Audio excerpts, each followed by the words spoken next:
Bonjour, vous regardez Tesla Geek. Il y a quelques semaines, je me suis rendu à un rassemblement organisé par l'antenne régionale Hauts-de-France du Tesla Owners Club, le club officiel des propriétaires français de Tesla. Vous trouverez un résumé de cet après-midi en vidéo, en fiche et en description, si vous l'avez manqué. J'ai profité de cet événement pour poser quelques questions aux participants, dont voici une restitution en vidéo. C'était la première fois que je filmais en extérieur. Il y avait du vent, donc le son est parfois capricieux. J'essaierai de faire mieux la prochaine fois. Voici quelques-uns des sujets abordés. La vitesse de charge sur les SR+ chinoises, l'état de la voiture à la livraison, l'état d'esprit Tesla, le coût de l'entretien et du carburant, et enfin des conseils à ceux qui hésitent encore à franchir le pas. Alors si ces sujets vous intéressent, rendez-vous juste après le jingle.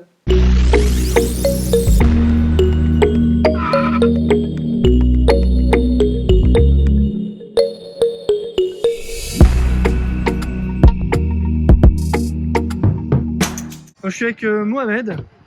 Mohamed, parle-moi de ta Tesla, dis-moi ce que c'est. Alors moi c'est une Tesla Model 3 Performance que j'ai eu en 2020. C'est comme toutes les perfs, une version 4 roues motrices avec les 500 chevaux, blablabla. Et l'autre chose c'est peut-être à la livraison. J'ai eu la voiture à Chambourcy parce qu'à l'écart c'était pas encore ouvert. J'ai eu un Chambourcy et la voiture arrivait avec les deux jantes égratignées, on va dire. Ok. Mais ça a été pris en charge par Tesla. Donc ils ont quoi? Ils ont réparé les jantes ou ils les ont changées? Ils ont changé. Ils n'ont pas réfléchi, ils ont changé directement. C'est le seul problème que tu as eu? J'ai eu le béquet carbone qui s'est envolé, enfin qui a commencé à se décoller, mais pareil, il a été changé par un Ranger qui était top d'ailleurs et qui l'a modifié. Voilà. Alors en ce moment, avec la baisse de prix, beaucoup de gens s'intéressent à Tesla et se posent la question de sauter le pas ou pas. Qu'est-ce que tu leur donnerais comme conseil, toi qui as la Tesla depuis bientôt un an ou plus d'un an? Plus d'un an, moi je dirais essayer. On n'a même pas besoin de convaincre les gens, hein. Ils essayent, ils regardent la technologie qui est dans la voiture, ils regardent la poussée qu'il y a dans la voiture, le monde électrique, et en général, ils adhèrent tout de suite. Moi, toutes les personnes qui ont essayé m'ont dit derrière, j'adhère, et peut-être ce qui me posait problème, c'était le tarif, et comme il est descendu maintenant, je pense que les gens vont aller de plus en plus dessus. Hein. Tu roulais avec quoi avant? Une 330i. BMW le BMW, pardon. Ouais. Et un peu avant une 3 litres TDI en A5. Donc j'ai un petit peu vu les Allemandes ce que ça donne. C'est pas la même qualité intérieure, ça faut pas se mentir. Par contre pour tout le reste, franchement, je regrette pas et je n'ai pas de... Ah, et peut-être le son. J'aurais bien aimé avoir un V8 ou un V10 dessus, mais voilà. Sinon ça marche très très bien et le fait de se dire j'ai pas d'entretien, je disais tout à l'heure, ma A5 c'est un de mes meilleurs véhicules. Mais j'oublie pas quand elle m'a coûté pas mal en van EGR et en turbo. Okay. Là, me dire que j'ai pas grand chose, mis à part un entretien de lave-glace ou voilà les 80 000 km. Donc en termes financiers, tout ce qui est entretien et carburant, tu vois une grosse différence? Ah oui, clairement. Sur la BM, j'étais à peu près à 200 € par mois. Là, je sais pas, je dois être à 5-10 € et encore parce que je charge beaucoup à mon entreprise ou quand je fais mes courses. Donc voilà. Franchement, c'est top comme... Super. Bah écoute, merci pour ce partage. De rien. Et ben, je suis avec Franck, qui est propriétaire de cette Tesla Model 3. Alors beaucoup de gens s'intéressent à la Model 3 avec la baisse de prix. Ouais. Quel conseil tu donnerais à quelqu'un qui hésite à passer à Tesla? Comme tout le monde me l'a dit, et comme j'ai eu l'expérience avec mon parrain, qui est Damien, l'essayer c'est l'adopter. Donc vraiment, je conseille tout le monde déjà de l'essayer, soit avec des gens du groupe, des choses comme ça, ou voir même sur Facebook.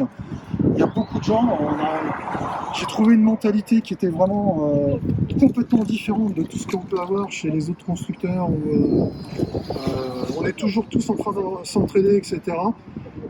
Moi, je bosse pareil dans tout ce qui est...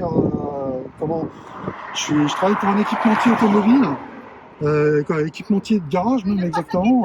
Je travaille avec beaucoup de garages, beaucoup de choses comme ça. Et il n'y a vraiment pas le même esprit des gens chez Tesla que l'on peut l'avoir chez d'autres constructeurs qui sont vraiment différents. Et c'est important. Bon, après, on a tous l'appréhension de l'autonomie, on a tous l'appréhension de tout ça. Une fois que ça s'est fait, qu'on a vu, franchement, et la preuve, hein, quand on voit passer ces engins-là, c'est vraiment magnifique. C'est vraiment une super voiture. Il n'y a rien d'autre à dire. Merci beaucoup, merci pour eux. Voici la voiture de Damien. Damien, est-ce que tu peux me dire de quelle version il s'agit? Alors du coup c'est une grande autonomie de 2019 que j'ai récupérée en septembre, tout simplement. Tu as été livré dans quel centre de service? À Chambourcy, à Paris. Ça s'est bien passé la livraison? Ouais, super. Tu avais eu quelques défauts à faire corriger? Non, rien du tout. J'ai eu de la Ok. chance. Bah, parfait. Il y a eu beaucoup de ventes de SR+, là, récemment, avec la baisse de prix, donc ça intéresse de plus en plus de monde. Qu'est-ce que tu dirais comme conseil à quelqu'un qui hésite à l'achat d'une Tesla Model 3? De plus hésiter. Parce que c'est vrai que là, elle a beaucoup baissé par rapport à avant. On a quand même perdu 10 000 € sur la SR+. La SR+, c'est une voiture qui suffit en fait pour tous les jours quasiment, pour la plupart des personnes. Hein. Même des gens qui font 50, 60, 70 km par jour, ça suffit largement. Mais ouais, là, il faut pas hésiter en fait, parce que c'est vraiment, déjà, en termes de confort pour conduire, c'est excellent. Et tout le reste, tout ce qu'on a autour de Tesla, c'est aussi très très bien. Et c'est vrai qu'on regarde, quand on prend en comparaison des voitures électriques qui sont dans les mêmes tarifs à peu près, qui peuvent être très très bien aussi, il y a un truc qui manque, c'est le réseau de charge. Après, à voir si on a besoin du réseau de charge Tesla pour bouger. Moi, c'est mon cas, j'en ai besoin, donc c'était ça ou rien d'autre. Mais ouais, c'est à voir, vraiment à prendre, à penser sérieusement en fait. Ok, bah merci beaucoup, merci pour eux. Je suis avec Florian, son propriétaire. Enchanté. Est-ce que tu peux m'en dire plus? Alors, quelle version, quelle année? Alors écoute, moi c'est une SR+ de 2020, chinoise, Ouais, ah, donc c'est avec les batteries LFP. avec les batteries LFP. J'en suis entièrement satisfait. C'est une SR+, donc je sais pas si je l'ai déjà dit. Si, si. Et là, elle en est à 3 mois et elle en est à 6000 km bientôt. Donc ça y va, quand on au boulot, tout ça, c'est bon.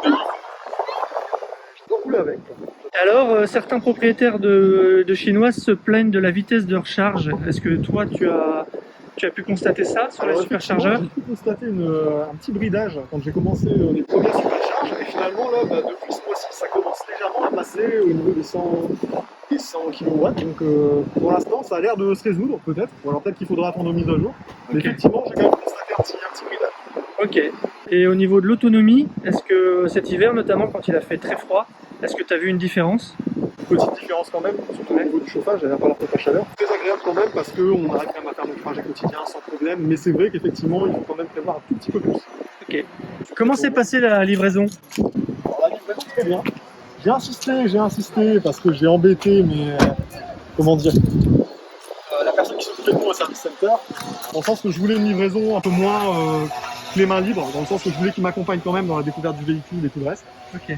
Et ça s'est super bien passé, ils ont été très à l'écoute. Je les ai vraiment, mais vraiment embêtés pour les finitions, dans le sens que j'avais eu vent des problèmes de finition, des modèles américains et tout le reste. Et je les ai regardés, je suis resté 1 heure avec eux pour dire bon écoutez là ça va, et j'ai eu pas de défaut qui à mon sens nécessitait une remise en atome. J'ai été très content, très comment dire, ils étaient très patients. Et voilà, donc je suis entièrement. Qu'est-ce que tu dirais comme conseil à quelqu'un qui serait intéressé par une SR+, et qui hésiterait à sauter le pas? Je dirais fonce parce que mine de rien c'est une très bonne voiture, très agréable à conduire. C'est un Lotus, c'est vraiment dans le sens que pas la voiture, mais c'est vraiment très agréable, très calme. Une conduite qui peut être très souple, même pour quelqu'un qui ne cherche pas forcément la puissance. Et c'est très agréable à conduire. Juste ça. Si tu veux un véhicule qui soit super agréable au quotidien, ou est-ce que par contre tu peux mettre ta misère à tenir le feu rouge quand tu as envie de t'amuser un petit peu, c'est ce qu'il te faut. Ok. C'est ça. Super. Si vous aussi vous souhaitez discuter Tesla avec des propriétaires passionnés, alors rejoignez le groupe Facebook Tesla Owners Club Hauts-de-France afin d'être au courant des prochains événements dans la région. Je vous mets le lien en description. Si ces témoignages ont fini de vous convaincre de commander une Tesla, alors n'attendez plus et utilisez l'un des liens de parrainage disponibles en description de cette vidéo pour passer votre commande. À bientôt. Si tu as aimé cette vidéo ou que tu veux soutenir la chaîne, mets un like. Tu peux t'abonner pour recevoir les notifications de mes prochaines vidéos et aider la chaîne à être mieux référencée. N'hésite pas à donner ton avis en commentaire. À bientôt!